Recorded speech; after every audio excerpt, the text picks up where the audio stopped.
Hello guys, magpi-flex tayo ng resulta. So,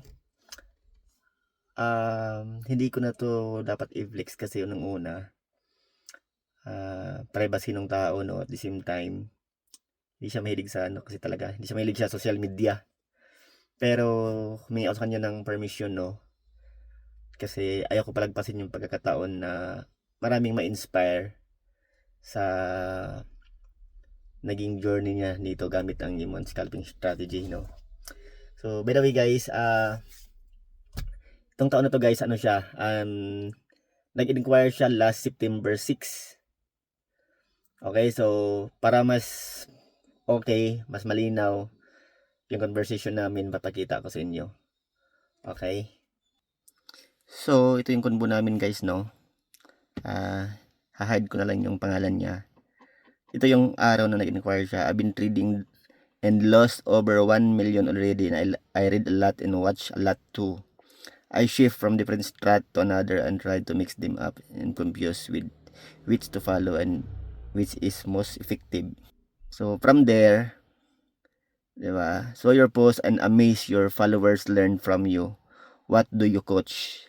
Then this may be what I need from an expert. Okay, so to cut it short guys, from there, sa ganung naging usapan namin, the following day, September 7, nag-avail siya ng module. Okay, and naka-video call ko 'to siguro, 2 beses 'no. So, sa mga clarification niya doon sa tutorial.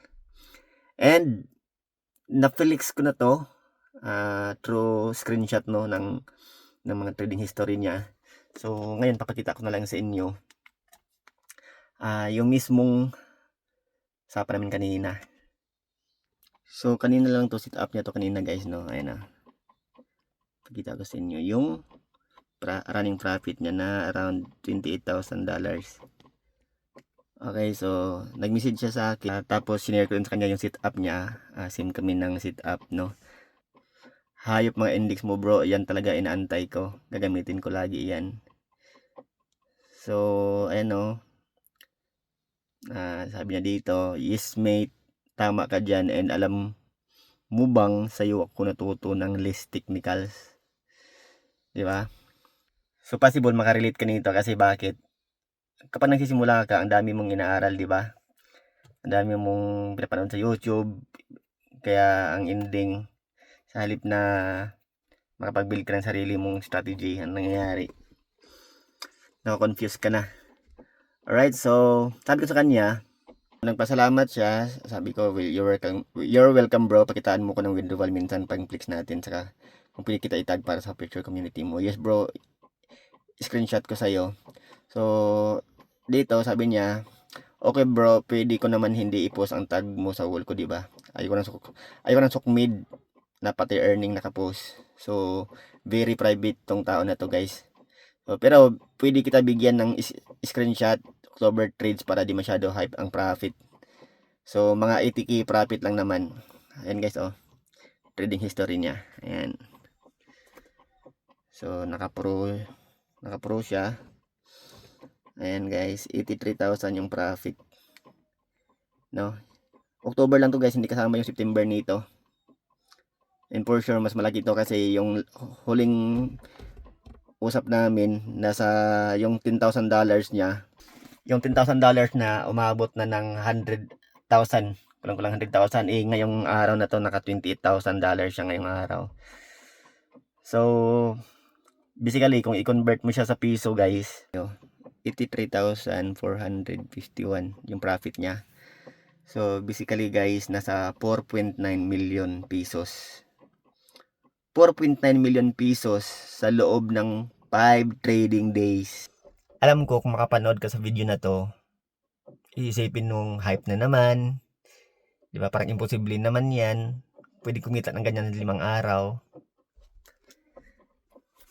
Lagi kong sinasabi, kaya lang naman nagiging imposible sa'yo, no? Para to sa'yo na dudang-duda, puro kanigahan sa buhay. Nagiging imposible lang kasi sa'yo dahil nga magkaiba tayo ng psychological wallet, right?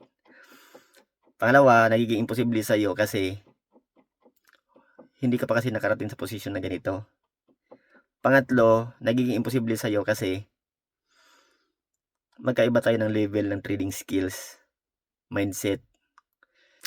Dalawa lang kasi yan, guys pwede kang ma-inspire, pwede kang mainggit, mainis, mayabangan. So, nakadepende sa'yo yan. 'Di ba? And lagi mong tatandaan kung paano ka mag-react sa mga bagay-bagay. Magre-reflect yan sa resulta mo sa buhay.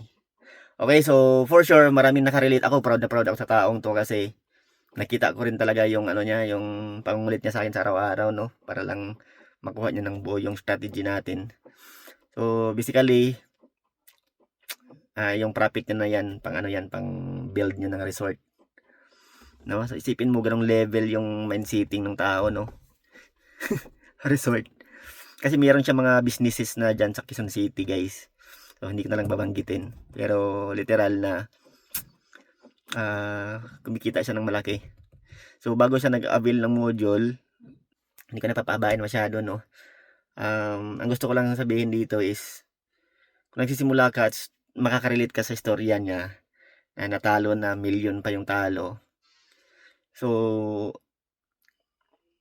ako gusto ko lang i-share, gusto ko lang talaga makipag-share talaga ng ano ng value sa karamihan kasi alam ko yung pakiramdam na kapag nagsisimula ka sa trading talagang dudugo yung ilong mo sa dami kasi masyadong malawak, masyadong malalim, kailangan mong pag-aralan sa trading. Pero ito yung sa tutorial ko based on my experience, indicator based tayo, ginawa nating simple, okay, yung paliwanag para of course mas madali siyang sundan. Okay, kung nakarelate ka sa kanya at gusto mong matutunan ang immune scouting strategy, huwag kang mahiya mag-message. Alright, so yun lang. Have a great day.